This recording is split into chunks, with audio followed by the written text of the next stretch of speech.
Hey guys, welcome to another episode of the Optimal Health Show. In today's episode, I interviewed Dave Asprey once again. Now, if you don't remember Dave from last episode, we were talking about his brand new book, The Better Baby Book. But in today's episode, we're going to be talking about ways that you can actually optimize your brain and your body. Now, Dave, he is known for biohacking his body. And what biohacking is basically taking your biochemistry in every angle you can possibly think about to optimize your body. So in today's episode, we were talking about, $15,000 biohacks to $5,000 biohacks and amazing ways it can truly benefit your body from these modalities. Now, I know you're going to really enjoy today's episode. I had a blast. There's actually mind-blowing information in today's podcast. Now, before we actually begin today's episode, I just want to make sure if you had the opportunity to join the Optimal Tribe. When you become a tribe member, you're going to receive exclusive content from me, exclusive interviews that I do with the world's top experts. All you got to do is head over to amirrosic.com and enter your name and email address. Now on with the show. Hey guys, welcome to another episode of the Optimal Health Show. We got a special guest today. He's coming on again, and the one, the only Dave Asprey. How are you doing, Dave? I'm doing great, Amir. How are you? I'm good, no complaints, enjoying the summer weather over here in Canada and, enjoying my day. So what's new in the world of Dave Asprey? Well, about 6 hours ago, I got back from 7 days of neurofeedback, the sort of 40 years of Zen in 7 days kind of thing.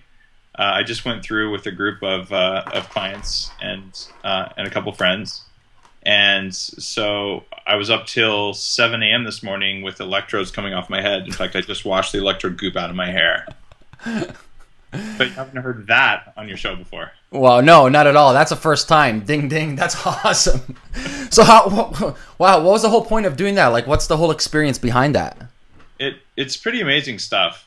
What I do is you go in and you do a series of mood scales, actually computer software that quantifies your mood. And it helps you understand the parts of your mood that you're aware of and the parts of your mood that you're less aware of. So then you can focus on why am I less aware of these parts. And then you go into this neurofeedback chamber with 8 electrodes glued to your head. And you sit there and there's like a speaker here and a speaker here and another speaker here and another speaker here. And you just close your eyes and you do whatever it takes to make those sounds louder. And what you're doing is you're actually doing the same things that advanced Zen meditators do. So to be an advanced Zen meditator takes between 21 and 40 years. But 7 days of this kind of neurofeedback gives you the same brain state as someone who spent an hour a day for their entire life doing Zen. Like, pretty incredible stuff. I've done 4 of these. Holy shit, that's amazing. Yeah, and the side effects are 12 IQ points. It's not cumulative each time you do it. You do get additional improvements in cognitive performance. So where does one go to do all this? There's an ex-University of California faculty member, and the best thing to do is come to my website, come to the support form or the contact form, and I'll hook people up. I'm actually running some of my really CEO type clients. I go through it with them. For a few other people, I actually just facilitate them getting into the program. So just people can contact me or David at bulletproofexec.com, and I'll hook them up. I'll warn you though. It's $15,000, and it's 7 days where you will not know what time it is. You will not be doing email. You'll be doing nothing but sleeping and hacking your brain.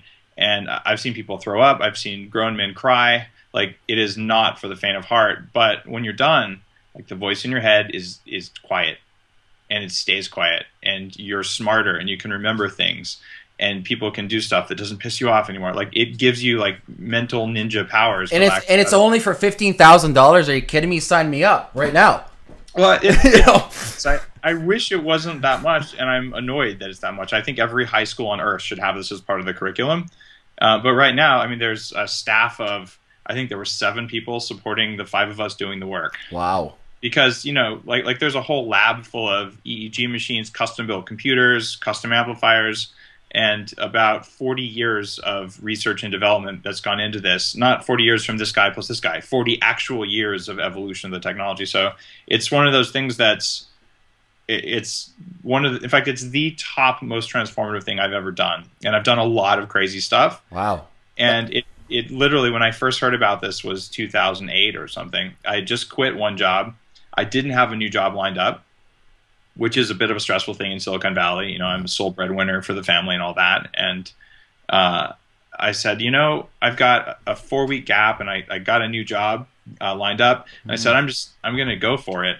And so I basically just put it on my Discover card. Like, screw it. I'll pay this off. And it was the best thing I ever did. And I'm really grateful for that, because it gives you the ability to just have a focus that, I mean, I have all these other toys that help with focus, and all of them help. But this is one where just in 7 days, it was night and day. That's unreal. Do you see this in the future as being scalable to like different cities? Absolutely. I'm working with the original team to make that a reality. I think it's critically important to do it. Right now, one problem is that it's just so intensive in 7 days, and I think that we can squeeze some efficiency out of the time. And the thing I hear from all my clients who go through it, and the way I feel when I'm going through it, is like, oh my God, like, you know, I want more time with the electrodes on my head, more time with the sounds, but there's only so much energy that you have to you know, sit in a chamber and do everything in your soul to try and make the sound louder, because when that sound gets louder, like, you know what's happening, you can feel it, and it just changes your perception of reality, and it kind of does it permanently. So you really work hard, but you start to run out of energy. So one thing that we implemented this time is I made a new recipe using MCT oil, which every single person there who tried it was like, oh my God, I can focus for longer. There's a normal length of time where you do a session. Yeah. And I did 3.5 of the lengths of normal sessions, which is like, you know, Olympic level endurance for meditation, like uber focused meditation like that. So I'll be putting that recipe up as well. The trick here is when you're doing this form of brain training, you're not allowed to use coffee. Oh.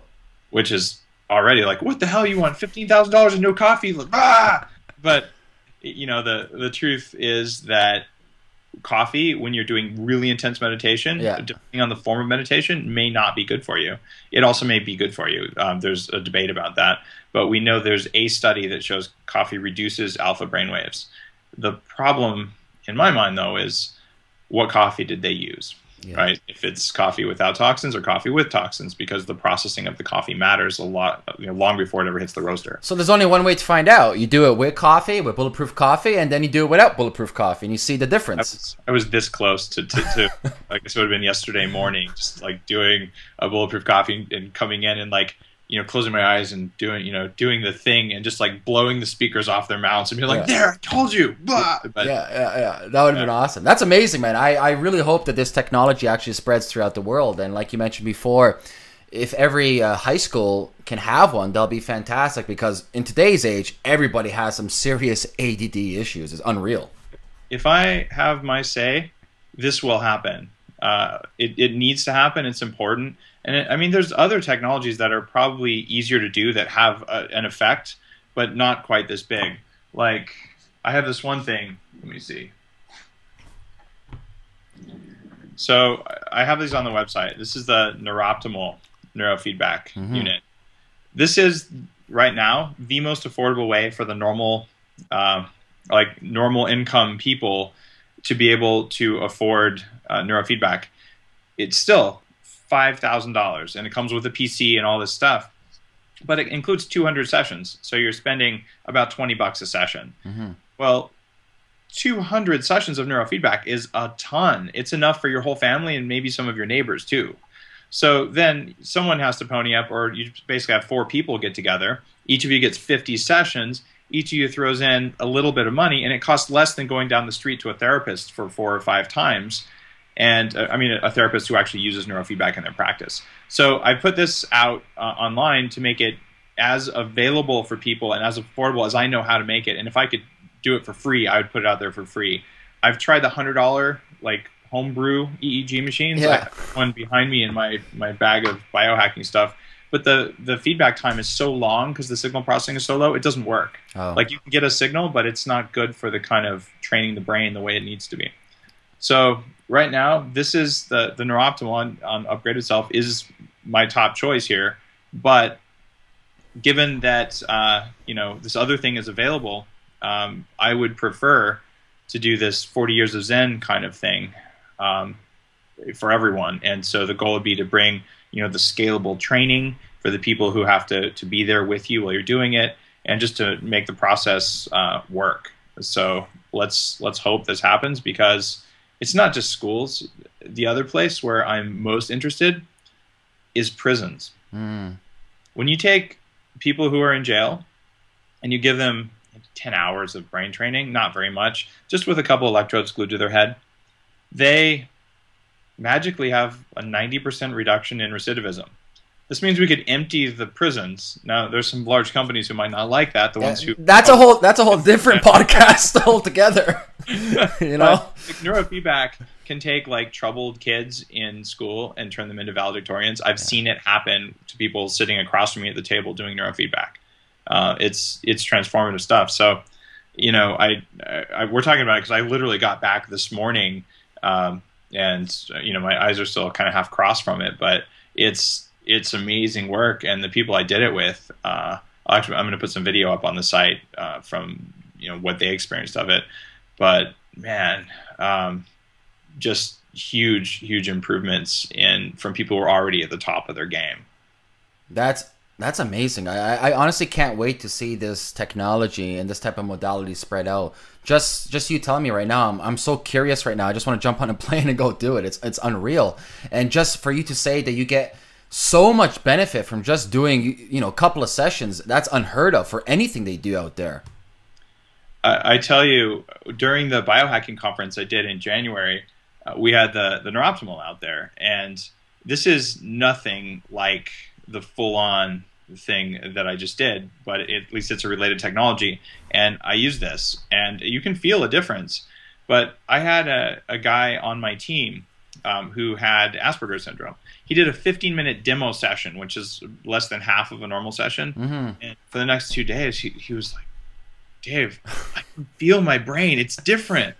So when you have a brain that's working on something, like, honestly, if you're the kind of person who listens to this podcast and you care about performance and you're eating this diet and you're spending hundreds of dollars a month on this and you're going to the trainer and you're doing this, if you haven't taken the basic steps to train your brain, you're totally just missing out. And you can go to a local practitioner who does neurofeedback, and they'll charge you about $100 to $200 per session. You can get your own machine, or you can go to like an intensive, get it all done, 40 years of work in 7 days. But I will warn you, if you go the fast path, like, it is intense. Wow. So what's your take though on like these little mini steps people can do coming up to this like big step, like heart rate variability? What's your take on that? Let's see if I have my latest thing here. You've probably seen the HeartMath inner balance sensor, right? Yes, yeah. So I'm an advisor to the HeartMath Institute. I really like those guys. Yeah, they rock. They're awesome. They're super cool. And I'm working with Sweetbeat on another app as well. The people at Sweetbeat are friends with the HeartMath people. So I'll show it to you because I've got one here. This is a $99 thing. Yeah, I carry these on upgraded self. I do make a living selling stuff. Sorry. I don't feel bad about it either. Hey. See if you can see that. Yeah, cool. So that thing has another little sensor here. Looks like that. And it clips on your ear. My ears are sore because I've had grounding electrodes clipped to my earlobes like pretty much constantly for 7 days. So you stick this on and you put this in your iPhone. And let's see if I can get my iPhone to wake up. Give me a second here. And we'll actually do a live demo. Cool. Awesome. I have no idea what a live demo is actually going to look like because I'm going on 30 hours of no sleep, which affects your heart rate variability. And I just finished a huge amount of heart rate training. So I'm just turning up the brightness so people will be able to see it, and we'll see what happens. Awesome. Exciting. I feel like I'm getting a little bit of performance anxiety here. All right. I'm just doing the settings now. Done. And let's see. Did it start? All right, so I'm going to try and breathe out. All right, cool.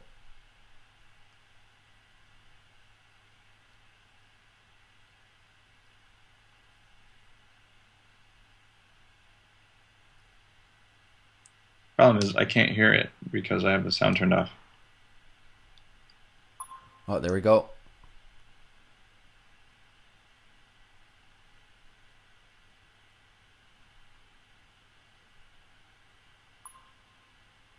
Cool. All right, there we go.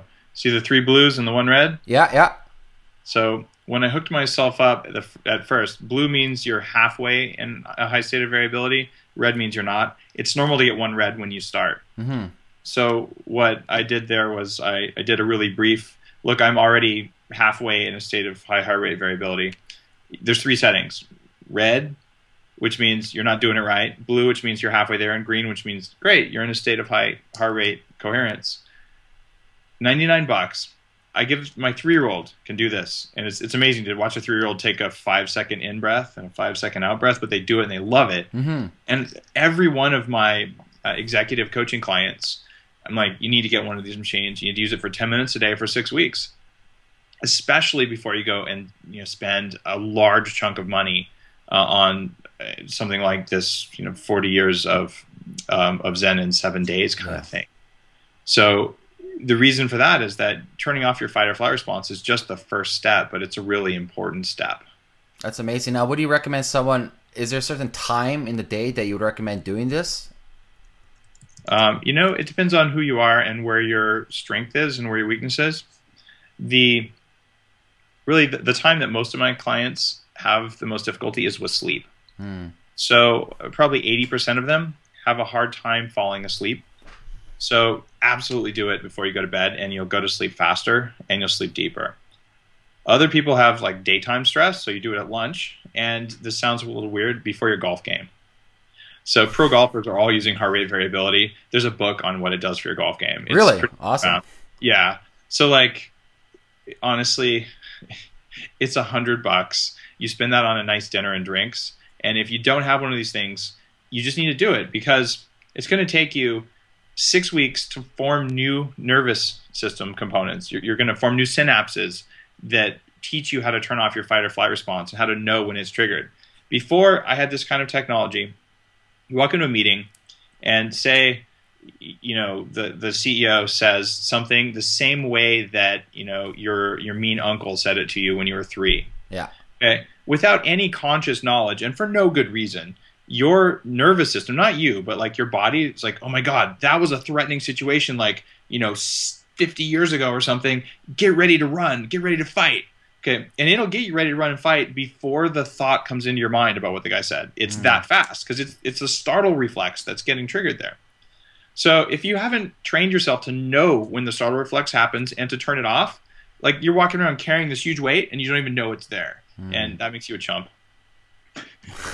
But that's amazing, though. For like $100, you have this amazing technology that's portable in like a small bag. You clip it to your ear and it goes into your... Is it just for iPhones, or can it work for other like smartphones? Unfortunately, it's just for iPhones, but where's the other thing? I probably have the older version of it sitting around here. I'd have to dig it up. So, I have like bags and stacks of biohacking toys. But there's a $200 one that's also on Upgrade itself. It's called the M-Wave 2.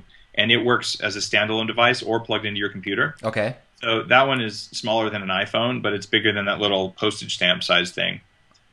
So, I mean, if you want to hack your brain, like, those are almost like sci-fi level technologies, but both of them are, profound. And they're sort of arranged, okay, $99. It's something you can save for and you can do. Yeah, exactly. $1,000, like, oh my God, that's a lot of money. Well, if you split it between 4 people to get 50 sessions of neurofeedback, which is going to take you months. Yeah. Like, you're looking at, it's a couple $100 a month for each of 4 people.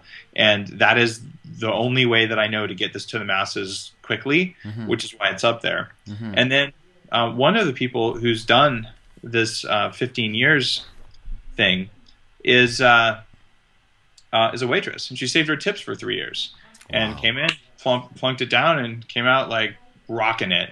And there's studies of people in their 70s who do it and like start companies and go back to school, and it's one of those things that's the biggest single thing, including Provigil, including like electrical stimulation, including like testosterone, like it doesn't matter. Like it is the top of the top, and it makes me angry that it costs $15,000 because it's like a human right. Wait, what's the name of this thing? I gotta write this down right now. Just come to my site. It's right. It's not publicly available stuff right now. I'm gonna make a link to the show notes for everybody. Yeah, I'll make a page about it. Okay. I'm of it. But it's it's a small facility. Like there isn't a lot of info about it, but when you get into it, and I'll be writing some more about it, you'll like it's pretty amazing technology, and it's been evolving for a very long time. It's just like the sort of thing that no one believes it, even though there's studies. So that's awesome. So you've been really busy doing all this stuff, and I just seen recently you're on the Joe Rogan Show. So yeah, can you tell us about that for a little bit? Yeah, and Joe's an awesome dude. In fact, I Twittered or Facebooked his waiting room. So when I was on there the first time last year, he had like in the back of some comedy club, and there's like mummies and zombies, and like it was kind of a cool, maybe a little bit hectic set. This new place you come in, it's like it just looks like a nondescript office building, and you walk in, and the waiting room's all red, and there's this giant, like bigger than a human being werewolf, like made by a Hollywood special effects guy, like on the floor, like Yeah. So it's kind of cool, and Joe's a really smart, like really intense guy. Like he's done a lot of work, so he asks really good questions and pays a lot of attention. And then right when you're about to answer something, someone likes to ask another question, and you're like, I think it kind of keeps you on your toes when you're with him. He's in there slamming bulletproof coffee too. Really? Yeah. Oh yeah, he's all over bulletproof coffee. He loves this stuff. Awesome. So now himself, I know he was doing some deprivation tank meditation, right? Yep. I've done some of that work as well. He's a huge fan. He has one in his house, as I understand. Wow. And if you haven't tried it and you're listening to this, totally do it. However, I got to say, it's going to cost you about $100. So get one of these first. Yeah. After you have developed this skill set, then go spend your $100 on the deprivation tank. Or they call it a float tank, is maybe the more common way of doing it. And what it is, it's water heated up to the temperature of your skin, and you're floating in it, and there's enough salt, it's Epsom salt in the water, that you don't sink and you don't float too much. You just kind of hang there. So you're warm, and it takes away all sensation from your skin, and there's no light and there's no sound. So your brain gets left alone with only your brain, and for a lot of people it's like, and it brings up like a lot of weird emotions, and you can start really tripping hard.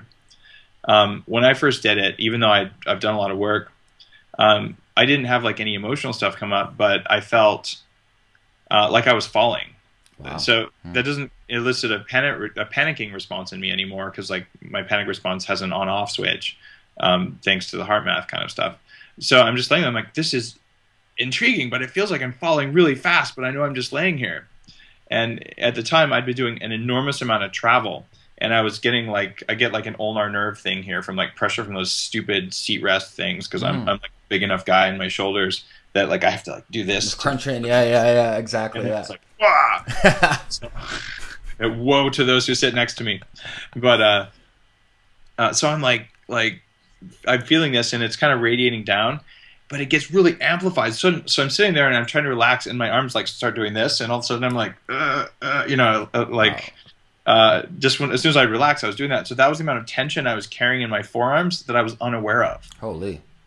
So this is the sort of thing that you might get from like a body perspective, but a lot of people flat out leave their bodies, like they have full on tripping, like you were taking a hallucinogen. Wow, so no wonder Joe has that in his house. Wow. It's a great relaxation thing. Yeah. And what the closest thing it's doing is it's triggering some of the things that we have like in our psyche around like being in the womb. So the womb was dark and soft and quiet, and there was warm fluid around you. So the physical sensations there trigger some of the physical feelings that happened back then, even though like cognitively and rationally, like none of that's happening, and you know it's not happening, but your body's like, hey, like I remember this, so when that was happening, this was happening. And it can really bring about profound awareness and even the healing in people, including people who don't know that they have like old traumas or something. But amongst the people I work with on the coaching practice, there's no human being I've ever met who doesn't have some stupid past trauma that put a physical imprint on their behavior. And that's okay, because a deer learns this the same way. Yeah. A deer's like, look, if you hear a sound, you freeze. And if you hear another sound, you run. Yeah. Because that's what keeps you alive. And it doesn't matter if the two sounds are like windshield wipers, because deer are stupid, right? Well, you have the deer in your head, and if it learned freeze, run, then it's a pattern that you're going to automatically do. It doesn't matter if you thought about it or not. It happened before you thought about it. So a lot of this training, even those 12 IQ points I talked about from the neurofeedback training, well, it comes from teaching that part of your body that's working to keep your physical body from dying, teaching it to get the hell out of the way. And when you get out of your own way, like, it's amazing what you can do. That's awesome. So basically you're trying to disrupt the negative feedback that's happening right now. So if someone touches, let's say, a hot stove, the brain then computes, oh shit, never touch that again. But you don't want to have that in a beneficial reason. So you don't want to be always fearing, or people have anxiety, or the #1 fear in the world is going on stage and public speaking, right? People rather die than go on stage and speak publicly, right? I love hacking people who have a hard time with public speaking. Like, it's not even that hard with the technologies that are out there right now. It's just one of those things. I used to stutter, believe it or not. And I wasn't comfortable on stage. And last time I went on CNN, I didn't stutter once. Like, I totally nailed it. And that's because you start getting those parts of you that learned, like, run, hide, freeze, fight. Those get turned on, and they get turned on for all sorts of reasons. And here's the thing. None of the reasons makes any sense. It's unimportant why it happens, because they're emotions. There is no why for emotions. Emotions they're just like animals. There's no reason. Like, why did the Labrador hump the leg? Who the heck knows? Yeah. Like there wasn't a really good reason. He didn't like think about why you should go run up and hump your leg. He just did it. Right? Emotions are the same way. Yeah. Right. That's amazing. So in the world right now of like biohacking and upgrading your body, both physically and mentally, do you see any new promising types of, I don't know, I would say supplements that you can actually benefit us right now? Let's talk about some of the stuff that's harder to get, but really impactful. So people who've seen my work before know, like, what was it? Either Rolling Stone, I think it was Rolling Stone, or Men's Health, I think it was Rolling Stone, was talking about smart drugs, and like, the aniracetam, the one Dave recommended, is the one I'm going to keep taking. That's what the editor said at the end of the study. So aniracetam is my favorite of the racetam smart drugs. And the reason I like aniracetam is that it helps with memory I/O, getting things into the memory, getting things out of the memory. It's also one that reduces stress a little bit. You can buy aniracetam on eBay or on Amazon. It's available. It's one of those kind of orphan things where, it's not officially a drug, but it's not officially a supplement either. So you can buy it, but there's different suppliers. It's in the twilight zone. Yeah, and so supplies are variable. Like, it's hard to know for sure. My recommendation is find a good supply and buy a lot of it. It keeps for years, and then keep it when you can get it. And I just literally today got a shipment. I'm trying to look for where I dropped it. Give me a second. I'll show Yeah, it. no problem. Yeah.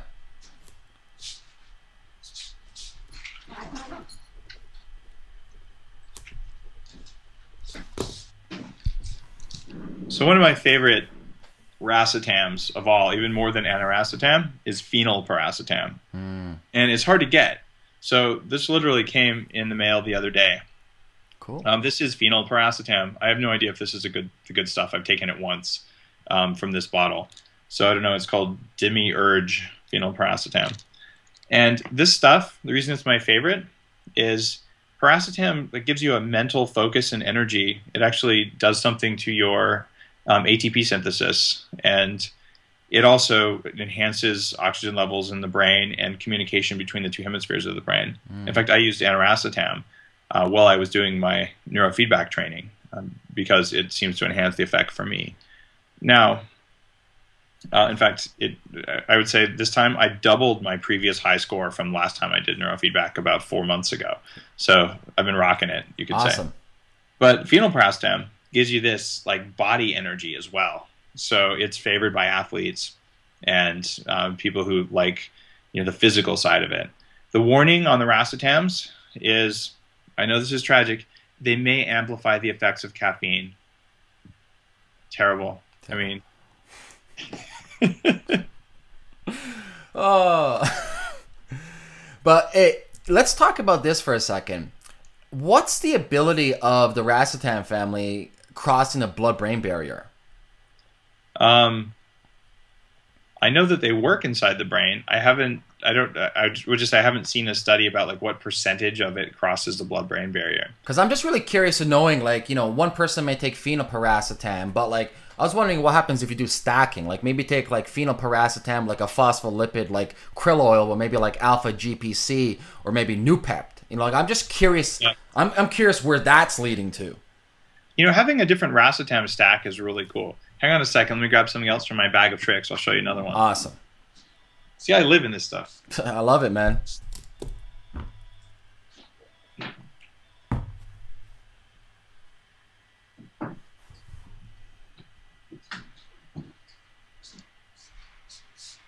I don't think this stuff is around anymore. Probably because I'm guessing they got a cease and desist notice. So it was called Get Smart. This is a stack of aniracetam, pyritinol, picamillion, paracetam, sulbutamine, idebenone, oxiracetam, stuff like that. I mean, it's the stack of the racetams and a few other things. And the stuff works remarkably well. So there's nothing wrong with stacking the racetams. If you take too many of them, your likely effect is going to be like feeling maybe a headache or a little bit ampy, but it's not maybe like headache sort of things. It's not super dangerous. One of the guys who is kind of the godfather of smart drugs, who wrote the first book on this, maybe the second book, is called Smart Drugs and Nutrients 2, who's a friend. It takes sometimes 10 grams of paracetam to reset a circadian rhythm. So people have experimented with even 200 grams, which I don't recommend people do. 10 grams is more than I've taken. But it's pretty darn safe. So in the overall scheme of things, I feel like taking one of the racetams on a daily basis for the rest of my life is a pretty good defense strategy, because it keeps my neurons from dying as frequently, and it makes them more resilient. And at the end of the day, the whole bulletproof executive thing is, you know, the state of high performance. Yeah. And high performance doesn't come from kicking ass all the time. No. It actually comes from being resilient all the time. So you can kick ass, and then if you get damage or you just overdo it, you come back quickly. And so that's right. It's okay. It's okay to stumble as long as you get up really fast and run just as fast as you did before. And I think that the racetams do that for your neurons pretty well. I'm actually really excited to see how we can combine the racetam family and these nootropics with, say, what we're doing right now with methylation testing. So actually testing your epigenetic sequencing. So some people may be like homozygous mutation for COMT, so catecholaminomethyltransferase, that controls, you know, certain neurotransmitters in your body. So really hacking your epigenetic sequencing and then figuring out exactly what. Oh, there we go. Awesome. Yeah, I like what you're talking about. Right, so combining all of this and maybe was doing some like neurotransmitter testing and then really finding out exactly the nootropics that you need for Dave or for Amir, right?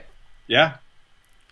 I haven't seen an epigenetic or a genetic analysis for nootropics, but what I'm most excited about there is something called sensitivity to. This is really, really cool. I just was grasping for a word there.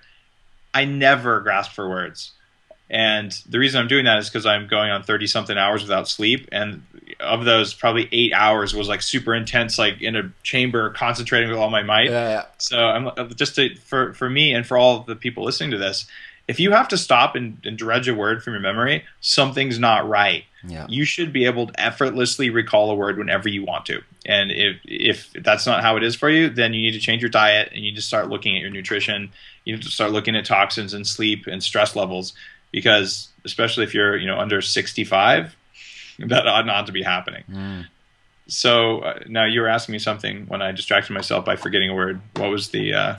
We're talking about the testing for the nootropics, for the methylation and everything. Yeah. So the question there, and I think there probably is an epigenetic basis to this, is on how sensitive you are to choline. So most people do really well when they add choline. And choline is related to like a B vitamin, and it's something that allows you to methylate your nerves. Methylation is It allows, geez, my brain is off a little bit. It allows you to myelinate your nerves. Geez, it was another M word, but see, this is what happens when I'm like going on too long without sleep. So myelination of the nerves. Anyhow, so myelin is a fatty acid that covers your nerves. So like you have a nerve in your arm, it's myelinated. And if you're a pro pitcher, it's super myelinated. That's one of the things that gives you like super skills. But in your head, there's a ton of myelin as well. So adding choline helps you to make acetylcholine, the neurotransmitter, and taking it for a long period of time helps you with myelination of your nerves. So most people benefit from taking it, and I benefited for a long time until I was done myelinating everything that needed myelin. And then after that, I didn't know it, but the supplement that I'd been taking, this was years ago, was actually giving me jaw tension. Oh, wow. And muscle tension. So roughly a third of people don't do well with extra choline in their diet, but the other 2/3 of people really need it. And the cool thing is about the racetams is that if you have too much choline, the racetam is probably more important for you because it drops your choline levels. It increases the speed that you use acetylcholine. And if you're someone who doesn't have enough acetylcholine and you want the benefits of a racetam, you ought to supplement choline with it. Something like Alpha Brain is a good kind of stacked source of choline. That's from On It. That's also something that I started carrying on Upgraded Self because a lot of the people who are doing bulletproof type of things, like they want to raise their choline levels. So I'm like, hey, that's a good stack to do it. On the other hand, if you take that and you get a jaw tension, then you need to add a racetam. Like that's really important. So I would love to genetically be able to identify the high choline people versus the low choline, or what I'd call choline sensitive people. So I'd love to do that. Well, you could. Like, it depends. Like some people who have, say, MTHFR issues or BHMT issues or any of these, really overexpressed, I would say significant mutations. A lot of them are choline deficient. So they're, slowly right now, the science is picking up. A lot of doctors and scientists and researchers around the world are pulling their data together. So I'm actually really excited to see where it goes within the next like 2-3 years. Yep. I'm kind of stoked to see what's going on here. I was just going to wave the Better Baby book, but oh, here it is. Like, I started writing this in 2005. Yeah. So if you're thinking about epigenetics, this is like the hands-on what do you do with epigenetics for your own family now. But I love that epigenetics has entered, the whole discussion for people. Whereas when this stuff started, there was just no one even knew what the word meant. Yeah.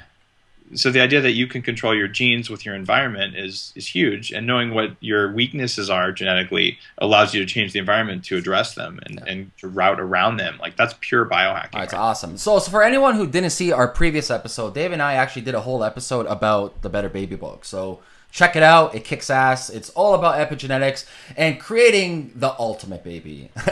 So where do you see the whole world of like self-biohacking going in the next 5 years?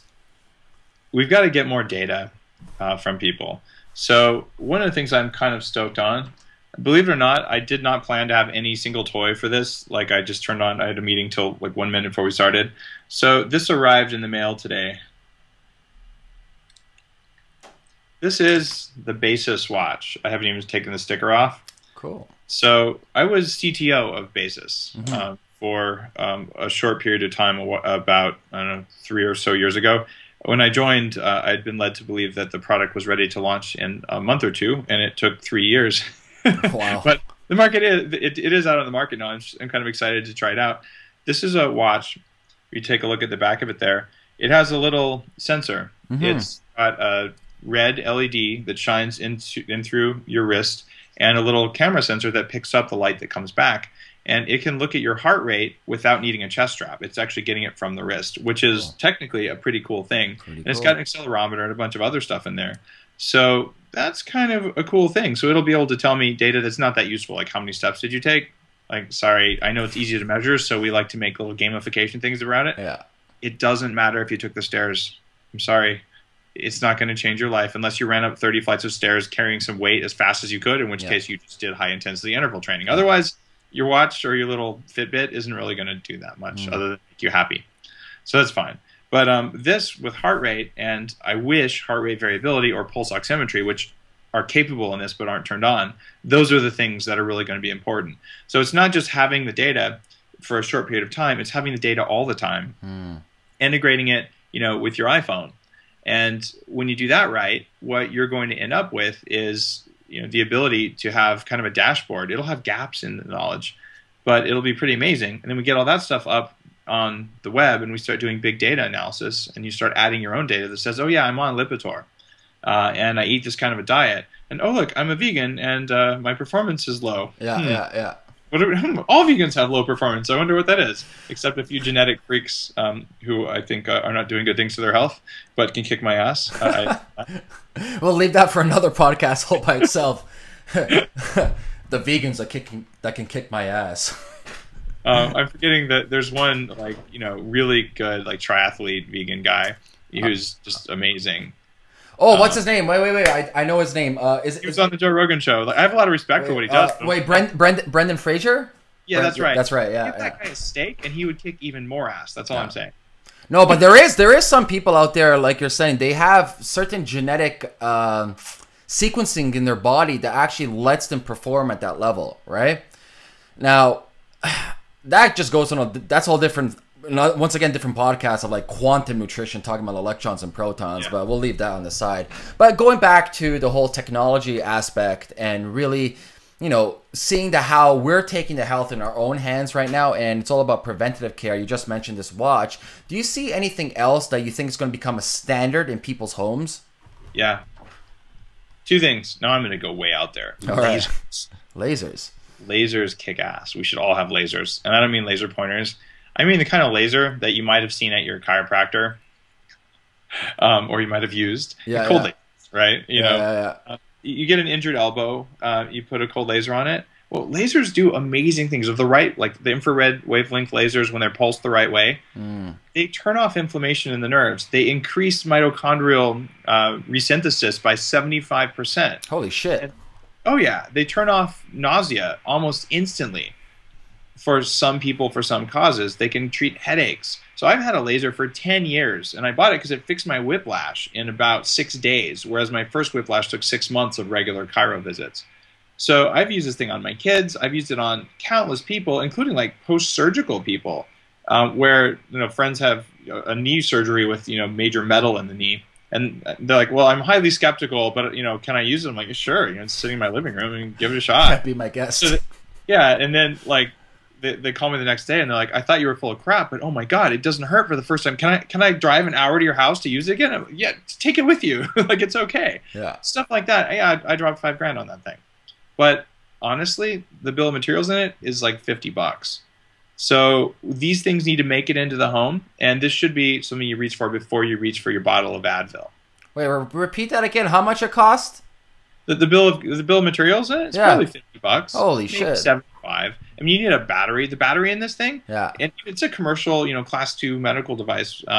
The battery in it comes out of a Sony Handycam, right? And it's got a little circuit board, and it's got 8 laser diodes, and the cost of those they've been coming down forever. So it's a question of knowing what frequency, what wavelength, and how fast you should blink the laser, because there are very different biological effects based on how fast a laser blinks. So that's one area. The other thing is something where I've got some stuff in the works, but you've heard me talk about earthing. Yeah. Oh yeah. And I've been lately experimenting, and I think some of the earthing stuff is a bit of a scam.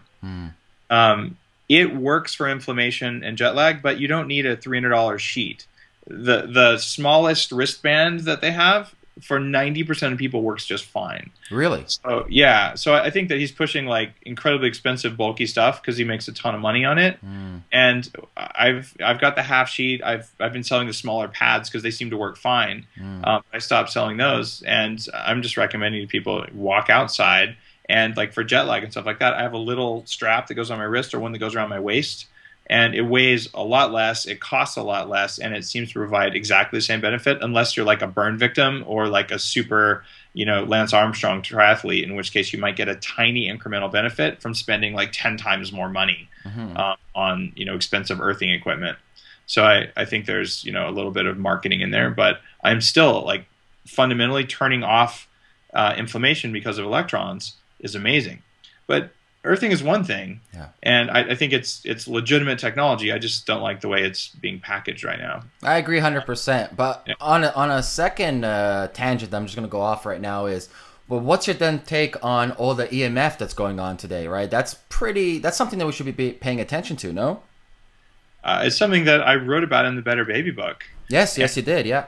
Yeah, so earthing is a way to help protect yourself from that. I mean, if you live in a high rise, like there's probably like 50 radio antennas around you right now that are broadcasting all the time. And there's some studies out there that show that these affect the way our bodies lay out cells. Like our bodies are electromagnetic things. I'm gonna post in the show notes a study they did not too long ago showing that EMF can actually alter and break the blood-brain barrier in rats. Yep, it makes it more permeable to endotoxins. Right, there you go. And where do endotoxins live? In your sinuses, in your gut, Yeah. in your skin, in your food. So this is like a part of what's normally there, but suddenly they can get in better. And that's an amazing study. You should totally link that. Got a while back, I linked like 70 studies on this. It's a big concern. So one of the things that I do, and now I'm going to sound like I'm trying to pitch all my stuff. I'm not. But there's electrical filters that you can buy that go in your house. They don't stop all EMF, but when you have a Wi-Fi antenna or a smart meter, particularly in your house, that has a Wi-Fi component in it, or even if you just have a bad motor on your refrigerator compressor, when these things go off, they create basically reverberations in the household wiring that creates chaotic resonances that don't feel good biologically. So there's filters that take this out. And one of the guys who invented a filter, it's called the Greenwave filter on Upgraded Self, he's a friend of mine. And he runs actually a large venture capital staffing agency. And this guy is so EMF sensitive that he had to like rebuild his house, and like he almost like lost his company. So he went out and he invented these things and looked at all the existing research, all the existing designs, had a new one designed. And I put them on the site, and they're up there because I have them in my kids' bedrooms. I have them in my bedroom. And I've had at least, probably 20 people, friends and other clients, where they go out and they put these in their bedroom. And a typical comment is, I've woken up at 2 a.m. every night for the last 10 years, and I put this in, and I slept through the night, and I kept sleeping through the night for months. And the likely reason for that is that an electrical substation not so far away kicked on or kicked over at 2 a.m. and it created an EMF spike in the electrical current, and these people are sensitive to it, and it wakes them up. It's just enough to disturb the sleep. It's not enough to feel, but it does something at a low level. So filters like that can improve sleep quality in the people that I talk to. So I think it's unlikely to cause damage, because let's put it this way. If we're a bunch of scared kittens here and EMFs are totally fine, which I don't believe is the case, then putting a filter in that changed EMFs would have no effect. But if I'm right, then putting a filter in the wall near where you sleep, maybe it's a good way of balancing risk. And it's just a small thing to do. You know what I mean? It's just like plug in, see you later. It's not like I'm rebuilding my house. I would show one to you right now, but I'd have to go unplug it from by my bed, which would take too long. No, keep it there. It's fine. So if you had to summarize everything that we learned in today's this episode, what would be your number one optimal health tip that you tell people? Like that one thing they can take away, be like, shit, I got to do that. You got to train your nervous system. And the ways to do that start with breathing exercises. To be honest, that's like the lowest hanging fruit. But why waste your time with those when you can combine them with the feedback modality, like this $99 sensor thing? And from there, train your brain, which is part of your nervous system. And the biggest benefits I've ever had come from neurofeedback. And I've had a lot of benefits from a lot of technologies, but there's nothing like that. So consider, is there a local practitioner you can go see, and what's it going to cost? What's the cost of doing it in your home, and can you share that cost or spread it across your family?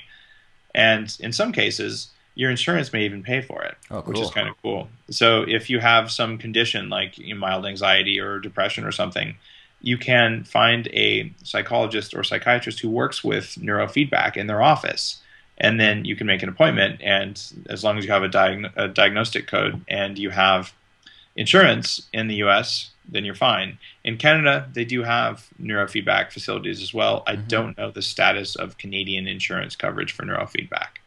I don't know if OHIP covers that. I'm not too sure. Yeah. I doubt it, tell you the truth. Yeah.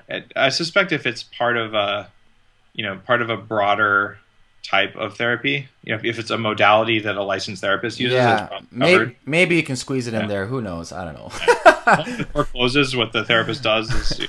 Yeah, awesome. Well, Dave, I want to thank you so much for being on the show and teaching us all about ways to upgrade our bodies and to bulletproof ourselves. Where can people reach you at? Well, you can find me on bulletproofexec.com. The stuff I talked about mostly is on upgradedself.com, which is the product store that supports my blog. The blog gets like 500,000 people a month coming to it, and it's helped a lot of people, and the content on it is free. It's there as a public service. So I appreciate people stopping by. Betterbabybook.com. That's where you can go if you're interested on that side of things. And if the neurofeedback stuff is interesting to you, David at bulletproofexec.com. Send me a quick note saying you're interested in the $15,000 neurofeedback thing, and I will get you in touch with this small company who's doing this amazing stuff. Awesome, brother. You heard it, folks. Go contact Dave. I'm now going to go book a flight, and I'm off for some neurofeedback training. See you later, guys. Later. Hey, guys. I really hope you enjoyed today's podcast with Dave Asprey. Now, today's podcast was brought to you by my personal free 7-week sleep course. All you got to do is head over to helpmesleepsolution.com and enter your name and email address, where you'll receive my absolutely free 7-week sleep course. Now, stay tuned for next week's episode, where I'm going to have a very special guest. You don't want to miss that one. Take care, guys.